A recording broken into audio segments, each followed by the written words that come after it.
बिस्मिल्लाहिर्रहमानिर्रहीम। Cover story में भलीकार यहाँ इरफान महबूब। नाज़रीन, विच ओभर ते एक भेरो ॿीहर ड्रिघी जंग जा जेके ख़तरा आहिनि उहे वधी विया आहिनि। तव्हांखे यादि हूंदो त फ़लस्तीन ऐं इसराइल में जारी छिकताण खां पोइ ओचितो ईरान ऐं इसराइल में जेका छिकताण हुई उन जी शुरूआति थी वई हुई ऐं हिक ॿिए पुठियां जेके हमलनि जो सिलसिलो शुरू थी वियो उहो अॼु सूधो जारी आहे। अॼु सुबुह वरी इसराइल ईरान ते हमला कया आहिनि ऐं इसराइल पंहिंजे हमलनि में ईरान जे फ़ौजी ठिकाणनि खे निशानो बणायो आहे, जंहिंजे नतीजे में ॿ जेके ईरान जे फ़ौजी अहलकार आहिनि उहे शहीद थी विया आहिनि। गॾोगॾु ईरान इहा बि दावा कई आहे त उन्हनि इसराइल जे हमलनि खे पंहिंजे फ़िज़ाई दिफ़ाई निज़ाम वसीले उनखे नाकाम बणायो आहे ऐं इहो बि ख़बरदार कयो आहे या खणी चऊं त वाज़े कयो आहे त हू इसराइल जे इन हमले ख़िलाफ़ बचाव जो हक़ रखनि था। यानी जेको हमले जे जवाब में हमले जो हिकिड़ो सिलसिलो शुरू थियो हो उहो वेझे मुस्तक़बिल में पाण खे बंदि थींदे नज़र कोन थो अचे ऐं इहा वरी हिकिड़ी बदकिस्मती ई चइजे त OIC गॾियल क़ौमूं या आलमी बिरादरी जेका आहे उहा इन समूरे मामले ते पाण खणी चऊं त अखियूं बंदि कयो वेठी आहे। मज़म्मत जा बयान ज़रूरु अचनि था, पर इन्हनि हमलनि में या जेका फ़लस्तीन में सूरत हाल आहे उन जे नतीजे में जेके इंसानी ज़िंदगियूं ज़ाया थी रहियूं आहिनि उन ते को बि नतीजा ॾींदड़ अमल या पाण खणी चऊं त एक्शन खणण जे लाइ तयारु न आहे। कवर स्टोरी में पाण इन मामले ते ॻाल्हाईंदासीं। गॾोगॾु पाकिस्तान जी सियासी सूरत हाल ते बि पाण ॻाल्हि ॿोल कंदासीं। अॼु जस्टिस यहया अफरीदी साहब पाकिस्तान जे 30हें चीफ जस्टिस तौरु हलफ़ खणी वरितो आहे ऐं उहिदो संभालण खां पोइ यहया अफरीदी साहब इंतिज़ामी सतह ते हिकिड़ो वॾो फ़ैसिलो कयो आहे ऐं उहो जेको फ़ैसिलो आहे उहो जजिस कमेटी बाबति आहे। तव्हांखे यादि हूंदो त बंदियाल साहब जी रिटायरमेंट खां पोइ जॾहिं जॾहिं PDM इक़्तिदार में आई त उन्हनि चीफ जस्टिस जा अख़्तियार घटाइण जे लाइ प्रैक्टिस ऐं प्रोसीजर एक्ट पार्लियामेंट मां पास कयो, जंहिंजे नतीजे में जेको बेंच जी जोड़जक जो अख़्तियार हो या जेको सोमोटो जो अख़्तियार हुयो चीफ जस्टिस जो उनखे डिस्ट्रीब्यूट कयो वियो चीफ जस्टिस समेत जेके मोस्ट 3 सीनियर जज आहिनि सुप्रीम कोर्ट जा। ऐं इहो सिलसिलो काफ़ी हद ताईं हलंदो रहियो। पर जॾहिं काज़ी फ़ाइज़ ईसा साहब चीफ जस्टिस बणिया ऐं जस्टिस मंसूर अली शाह साहब ऐं जस्टिस मुनीब अख्तर साहब जजिस कमेटी में इख़्तिलाफ़ करणु शुरू कयो त ओचितो प्रैक्टिस ऐं प्रोसीजर एक्ट जेको आहे उन में हिकिड़ो तरमीमी ऑर्डिनेंस पाकिस्तान डेमोक्रेटिक मूवमेंट पुराणी पाण खणी चऊं ऐं हाणोकी जेका इतिहाद सरकार आहे जंहिंखे पाकिस्तान मुस्लिम लीग नून लीड पई करे उन्हनि हिकिड़ो तरमीमी ऑर्डिनेंस आंदो ऐं टेक्निकली तरीक़े सां चीफ जस्टिस जा जेके घटायल अख़्तियार हुआ उन्हनि खे वधाए छॾियो। पाण खणी चऊं त अॼु खां 2-2.5 साल पहिरियां जेके चीफ जस्टिस खे अख़्तियार हुआ वरी साॻा जेके अख़्तियार आहिनि उहे चीफ जस्टिस काज़ी फ़ाइज़ ईसा साहब खे ॾिना विया ऐं उन में जेका जजिस कमेटी हुई उन में जस्टिस मंसूर अली शाह साहब त शामिलु हुयो ई हुयो, पर 2 नंबर ते जेको सीनियर जज हुयो जस्टिस मुनीब अख्तर साहब उनखे उन जी रिप्लेसमेंट जो हिकिड़े क़िस्म जो अख़्तियार ॾिनो वियो चीफ जस्टिस खे ऐं पाण ॾिठोसीं त अॻिते हली जस्टिस मुनीब जी जाइ ते जस्टिस अमीनुद्दीन ख़ान खे जजिस कमेटी में अपॉइंट कयो वियो ऐं पोइ आर्टिकल 63A जी नज़रसानी दरख़्वास्त समेत मुख़्तलिफ़ जेके आइनी केस हुआ उहे ॿुधा विया ऐं उन्हनि ते फ़ैसिला आया। अॼु जस्टिस यहया अफरीदी साहब जॾहिं हलफ़ खयो आहे त हलफ़ खणण खां पोइ उन्हनि जेका जजिस कमेटी आहे उनखे पुराणी हालति में बहाल कयो आहे ऐं जस्टिस अमीनुद्दीन खे उन जजिस वारी कमेटी मां ॿाहिरि कढी हिकु भेरो ॿीहर जस्टिस मुनीब अख्तर खे उन कमेटी में शामिलु कयो आहे। यानी जेका कमेटी पुराणी हुई काज़ी फ़ाइज़ ईसा साहब सां जजिस जा जेके इख़्तिलाफ़ रहिया उहा वरी ॿीहर बहाल थी वई आहे ऐं इहो जेको चीफ जस्टिस यहया अफरीदी साहब जो फ़ैसिलो आहे इहो तमामु घणनि सवालनि खे जनमु ॾिए थो, छाकाणि त जस्टिस यहया अफरीदी साहब जी जहिड़ी सूरत हाल में जंहिं सिचुएशन में या जंहिं हंगामी अंदाज़ में 6वीं तरमीम खां पोइ मुक़ररी थी आहे त उन ते काफ़ी सारा सवाल आहिनि ऐं अहिड़ी सूरत हाल खां पोइ जस्टिस काज़ी फ़ाइज़ ईसा जो फ़ैसिलो रिवर्स करणु बि जस्टिस यहया अफरीदी साहब जो जेको एक्शन आहे या मुस्तक़बिल में जेका उन्हनि जी पॉलिसी हूंदी उन ते बि तमामु घणा सवाल उथारे थो। उनखां अलावा 2-2.5 ॾींहं पहिरियां तव्हांखे यादि हूंदो त पाकिस्तान तहरीक इंसाफ़ जे बानी चेयरमैन जी घरवारी बुशरा बीबी उहा ज़मानत ते आज़ादु थी वई ऐं पहिरियां लाहौर, उन खां पोइ वरी ख़ैबर पख्तूनख्वा यानी पिशावर वञी पहुती। उते हू वज़ीर आला हाउस में मुक़ीम आहे ऐं नेक्स्ट डे ते वरी पाण ॾिसूं था बानी चेयरमैन जूं जेके भेणूं आहिनि उस्मा ऐं अलीमा ख़ान, उन्हनि जी बि ज़मानत ते आज़ादी थिए थी। ऐं हाणे वरी ख़बरूं अचनि पियूं त पाकिस्तान तहरीक इंसाफ़ में को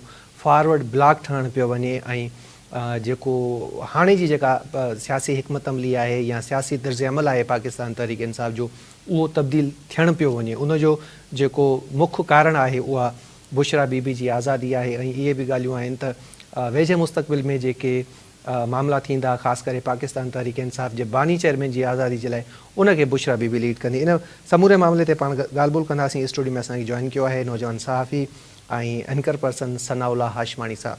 Sanaullah, thank you so much, तव्हां असांखे वक़्तु ॾिनो। सभ खां पहिरियां पाण आलमी सतह ते जेको हिन वक़्तु थिए पियो इसराइल ऐं ईरान जे विच में, ऐं इहा छिकताण खां अॼु जी न आहे, तमामु घणी पुराणी आहे ऐं पाण ॾिसूं था त ॾींहों ॾींहुं उन में ड्रेग ईंदी पई वञे।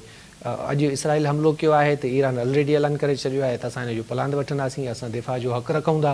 इसराइल बि एडवांस में ख़बरदार कयो आहे त जेकॾहिं ईरान हमिलो कंदो त वरी असां उनजो जवाबु ॾींदासीं। हीउ जेको हमले जे जवाब में हमिलो हले पियो, हीउ केसीं ताईं इन जी पाण खणी चऊं त रोकथाम थींदी, कॾहिं हीअ रुकंदा, या जेकॾहिं ईअं ई आलमी बिरादरी दुनिया ख़ासि करे OIC ईअं जेकॾहिं ख़ामोश रही हिननि मामलनि ते, पोइ त हीअ जेके नंढा नंढा हमला आहिनि इहे त पोइ तमामु हिकिड़ी वॾी शक्ल अख़्तियार करे वेंदा ऐं विच ओभर में पोइ हिकिड़ी डिघी जंग लॻी वेंदी। तव्हांखे छा थो लॻे त इन मामले जो मुस्तक़बिल छा आहे? सभ खां पहिरियां thank you so much for having me Irfan साहब। इरफान साहब, जेको अॼु इसराइल हमिलो कयो आहे ईरान ते, हीअ मुतादिद हमला आहिनि, केतिरा ई हमला आहिनि जेके ईरान जे मुख़्तलिफ़ शहरनि में थिया आहिनि, जंहिंमें तेहरान बि आहे, शिराज़ बि आहे ऐं कुर्च बि ॿुधाए पियो वञे। इमाम ख़ुमैनी इंटरनेशनल एयरपोर्ट खे बि कोई आसे पासे में नुक़सानु पहुतो आहे ऐं गॾोगॾु ॿियूं जॻहियूं बि आहिनि जिते इहे हमला थिया आहिनि। तव्हांखे यादि हूंदो त 1 अक्टूबर ते ईरान हिकु ज़बरदस्त हमिलो कयो इसराइल ते, जेको जंहिंखां पोइ ईरान हिकिड़ो ऐलान कयो त असां शहीद हसन नसरुल्लाह ऐं इस्माइल हानिया जी शहादत जो बदिलो वरितो आहे। उन खां पोइ असां ॾिठोसीं त मुसलसल इसराइल धमकियूं बि ॾींदो रहियो, गिदड़ बकियूं हमेशह इसराइल ॾिनियूं आहिनि, पर उनखां 1 अक्टूबर वारे हमले खां पोइ उन में कुझु वाध नज़र आई ऐं इहो उनजो अॼु जेको हमिलो आहे उहो 1 अक्टूबर वारे हमले जो रिएक्शन आहे। ऐं अॼु जो जेको हमिलो आहे इरफान साहब, हिन में हिकिड़ी अहम जेकी ॻाल्हि ॾिसण वटि आहे, जेकी मूंखे नज़र आई, ग़ालिबन अवां बि उनखे मां चवंदुमि अवां बि उन ते ॾिसिजो त अॼु जेको हमिलो थियो आहे उन में ईरान जो जेको एयर डिफेंस सिस्टम आहे या जेको ओवरऑल डिफेंस सिस्टम आहे उहो असांखे मज़बूत नज़र अचे थो। ईरान जेको आहे उन इसराइल जा केतिरा ई रॉकेट्स जेके आहिनि उनखे डिफ्यूज़ कयो आहे हवा जे अंदरि। ईरान पंहिंजे बिल्कुलु उनजा वीडियोज़ बि जारी कया विया आहिनि। हाणे इहो परेशान कंदड़ ॻाल्हि ईरान जे लाइ न आहे त ईरान ते इसराइल हमिलो कयो आहे, पर इसराइल जे लाइ परेशान कंदड़ ॻाल्हि आहे त ईरान हुननि जे मिज़ाइल्स खे कीअं डिफ्यूज़ कयो आहे। हाणे ईरान जेके बैलिस्टिक मिज़ाइल फायर किया हुआ इसराइल ते, तव्हांखे यादि हूंदो त उहे वञी एक्यूरेटली उन टारगेट्स ते किरिया जिते ईरान उछलाइणु चाहे पियो, छो जो ईरान जी हिकिड़ी पॉलिसी आहे त आम माण्हू खे मुतासिर न कजे, आम शहरी खे मुतासिर न कजे, पर जेके उन्हनि जा फ़ौजी अॾा आहिनि, जितां प्लैनिंग्स थियनि थियूं, जितां हीअ रतो छाण जी रांदि हले थी, उन्हनि जॻहियुनि खे जेको आहे सो हिट कजे। तो ईरान उन ई हवाले सां जेके इसराइल जा 3 एयर बेसिस हुया उन्हनि खे बि 1 अक्टूबर ते निशानो बणायो हुयो, जंहिंमें जेको आहे सो नेवातियम एयर बेस बि हुयो। जंहिंखां पोइ नेवातियम एयर बेस सां ॻाल्हि मूंखे यादि अचे पियो, तव्हां सां उहा बि मां चाहींदुमि त नाज़रीन खे ख़बर पए। जेको नेवातियम एयर बेस उन ते तमामु वॾो इसराइल जो नुक़सानु थियो, जंहिं ताईं हिकिड़ो अमरीकी सहाफ़ी हुयो जंहिं उतां जूं वीडियोज़ पे ठाहिणु चाहियूं, जंहिंखे इसराइल तरफ़ां क़ैद कयो वियो, यरगमाल बणायो वियो त तव्हां हितां जूं वीडियोज़ छो पिया ठाहियो। ख़ैर, पाण अचूं था अॼोके हमले ते, त हीउ हमिलो जेको अॼु थियो आहे इन में 2 एहलकार ग़ालिबन मां ॿुधाया आहिनि, इहो ई नुक़सानु थियो। इन खां को एॾो वॾो ॿियो नुक़सानु न आहे थियो। जेकी हिन वक़्तु सूरत हाल वञे पई इरफान साहब, जेको मिडिल ईस्ट आहे उहो अॻे ई मसइलनि जे वर चढ़ियल आहे, खोड़ सारा इशूज़ आहिनि। गज़ा वारो जेको मामिलो आहे उहो अॻी हलंदड़ आहे, उनजो निबेरो न पियो थिए। ॿिए पासे यमन जा होसी बाग़नि वारो जेको आहे उते बि छिकताण हले पई, शाम में छिकताण हले पई, वरी ॾाखिणी लबनान वारा जेके इलाइक़ा आहिनि उते बि इसराइल हिन वक़्तु इहे अटैक्स करे पियो। हिन वक़्तु जेको इसराइल जो जेको हिन वक़्तु जेको पोज़ीशन आहे, डायमेंशन आहे जंग जो, उहो मल्टी फ्रंट वार असांखे नज़र अचे पियो। जेको घणो सस्टेनेबल न आहे कंहिं बि मुल्क जे लाइ, छो त अरबें रुपया 13 करोड़ डॉलर जे लॻभॻि पर डे जो इसराइल जो ख़र्च थिए थो उन जंग जे अंदरि। हिन वक़्तु जेके इसराइल ही हमला करे पियो या इहे जेके इंटरनेशनल मीडिया ॿुधाए पई जेके मतिलबु उनजी असेसमेंट आहिनि ख़र्चनि जे हवाले सां, त इहो घणो सस्टेनेबल न आहे। नेठ हली करे बि इसराइल खे बि कुझु गोॾा खोड़ना पवंदा। अमेरिका सपोर्ट करे थो, बिल्कुलु अमेरिका जी सपोर्ट खां सवाइ त मुमकिन ई न आहे न। छा मां सम्झो पिया त अमेरिका जी सपोर्ट खां सवाइ इसराइल कुझु करे सघे थो? पैसनि जे करे त मूंखे नथो लॻे त कोई इसराइल चुप करे वेही रहंदो। न, पर चवण जो मक़सदु नुक़सानु थिए पियो इकोनॉमिकली। इसराइल जा जेके माण्हू आहिनि उहे एहतिजाज कनि पिया पंहिंजी हुकूमत जे ख़िलाफ़। अव्हांखे यादि हूंदो त 2-3 ॾींहं पहिरियां नेतन्याहू जे ख़िलाफ़ एहतिजाज बि थियनि पिया ऐं हिकिड़ो हिज़बुल्लाह अटैक कयो इसराइल ते, रॉकेट फायर कया, जेके कैसरिया ग़ालिबन इलाइक़ो आहे जिते नेतन्याहू जो घर मौजूदु हुयो, उन में उते वञी उते रॉकेट लॻाइनि। त माना हाणे इसराइल जो उहो डिफेंस सिस्टम या उहे जेके उन जूं गीदड़ भभकियूं हुयूं असांखे हाणे स्क्रीन ते नज़र न पियूं अचनि, ऐं जेके शयूं हक़ीक़तूं आहिनि उहे इलाही उबतड़ आहिनि जेकी इसराइल बयानु करे पियो। इसराइल त पंहिंजो पाण खे ईअं शो करे पियो त हू पावरफुल आहे, पर हक़ीक़त में हू अंदरां खोखलो थी चुको आहे। न, मामले जो हल त अमेरिका जो सदर उहो बि चई चुको आहे त 2 रियासती हल आहे हिन मामले जो हल, ऐं इहो ई रीज़न आहे जो ईरान ऐं इसराइल जी छिकताण बि आहे ऐं ही जहिड़ा झटा जंग केसी ताईं जारी रहंदो। आख़िरकार मामिलो त टेबल टॉक ज़रिए ई हल थींदो, केॾो बि वॾो मामिलो छो न हुजे, छो जो हीअ जेका जंग आहे न इसराइल जे फेवर में आहे, न ईरान जे फेवर में आहे, न फ़लस्तीन जे फेवर में, बल्कि दुनिया जे ई फेवर में न आहे। छो जो हीअ जेका बाहि आहे उहा ओवरऑल आहिस्ते आहिस्ता पोइ सॼे हर हिकु मुल्क खां थी सॼी दुनिया खे पकड़े छॾींदी। त हीअ मामिलो छो ॻाल्हियुनि ज़रिए हल नथो थिए ऐं दुनिया ख़ासि करे गॾियल क़ौमूं हिन ते आख़िर छो माठ कयो वेठियूं आहिनि, हेॾियूं करारदादूं ठहराव पास कया विया, उन्हनि ते अमल नथो थिए।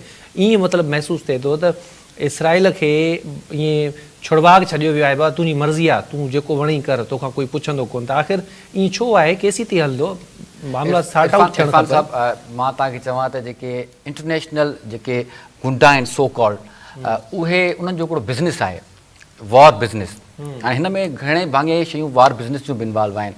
हाणे जेसीं ताईं अमेरिका हथियार सप्लाई करे थो दुनिया खे, जेसीं ताईं को उनजो वॾो बिज़नेस आहे न हथियार जो अमेरिका जो, जेसीं ताईं मार्केट में जंग न हूंदी त उहो हथियार केरु वठंदो, अमुन थी वियो हथियार केरु वठंदो। त ज़ाहिर आहे इहे सभु शयूं कराइण जे पोयां अमेरिका जो बि हिकु वॾो हथु आहे, रोल आहे, दुनिया ॼाणे थी। ऐं जेको इसराइल आहे उहो गुंडो आहे जेको डफेड़ कंदो वठंदो त फ़ैसिला चौधरी वटि ईंदा, ऐं चौधरी वटि फ़ैसिला ईंदा त पोइ चौधरी पंहिंजो हिसो शेयर पंहिंजो रखंदो ऐं सभु मामला ॾिसंदो। चलो हाणे अचूं था पाण पाकिस्तान में। चीफ जस्टिस यही आफ़रीदी साहब हुकूमत जी पसंदि हुयो ऐं हुकूमत उनखे 3 सीनियर जजनि मां आख़िरी नंबर हुयो जया साहब जो, ऐं उनखे खणी करे हुननि चीफ जस्टिस अपॉइंट करे छॾियो ऐं अॼु हलफ़ बि खणी वरितो आहे। हिकिड़ो तासुर डेवलप थियल हुयो त बाबा ही हुकूमत जो पसंदीदा माण्हू आहे ऐं यया आफ़रीदी साहब चीफ जस्टिस थींदो त जेके फ़ैसिला थींदा या जेके बि मामलात हूंदा उहे हुकूमत जी मर्ज़ी सां थींदा, उन्हनि जी रज़ा ख़ुशीअ सां थींदा। जस्टिस मुनीब अख्तर साहब जजिस कमेटी मां फ़ारिग कयो वियो, जस्टिस काज़ी फ़ाइज़ ईसा साहब उनखे ॿाहिरि कढियो। छो कढियो तव्हांखे ख़बर आहे। जस्टिस मंसूर अली शाह उन सां जेको कुझु थियो। अच्छा सनाउल्लाह पाण कंटिन्यू कंदासीं, पर हींअर पोइ पाण वापसि अचूं था, ॻाल्हि जो सिलसिलो जारी रखंदासीं।